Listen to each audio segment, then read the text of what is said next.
Hello guys, we are back with our next lecture. In this lecture, let us go through the next question that is belongs to GATE CSE 2004. So consider the following C function.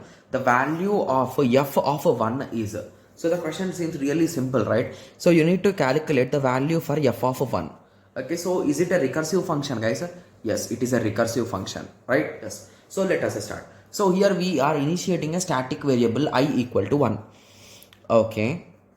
So let us start. So if n is greater than 5, we need to return n. So but it is not. So what we are doing, n is equals to n plus 1. Okay. So what is our current n, guys? So our current n is 1. So we incremented it to 2. And we are incrementing the value of I also. We incremented it. So now we are returning f of n. So basically we are calling f of 2. Okay. So next. Again here it will be coming. It will check whether n is greater than 5. So is 2 greater than 5? No. Hence it will go inside, it will increment the value of n, that it will make it 3. Okay. So it will increment I. So as I is a static variable, so this value will be existing, guys. So indirectly, in simple words, for just our understanding, you can assume a static variable as a global variable, guys. So if its value has once initialized, it is fixed. Got it? Yes. So that is the property of static variables. So only once initialization will be done and it will be stored somewhere. Okay. Yes. Okay, so it is incremented again, so the value will become 3, and this is calling, now we are calling f of 3. Okay, similarly you will call f of 4 and you will increment both the values for 4. Similarly you will call f of 5.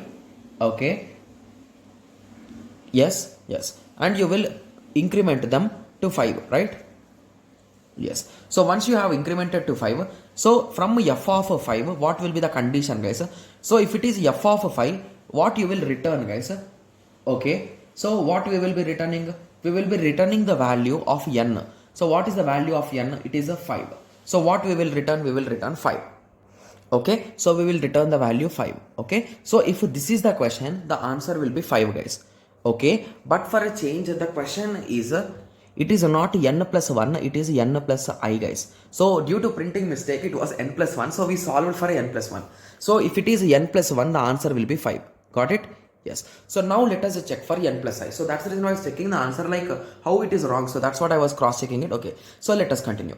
So let us solve for this now. Okay. So now we know the logic, right? So we can solve it easily. So the I value will go from 1, 2, 3 and 4 and 5 also it might go. So let us check. Okay. Yes. So let us check the n value. So n is equals to, so let us solve it step by step anyway. So f of 1.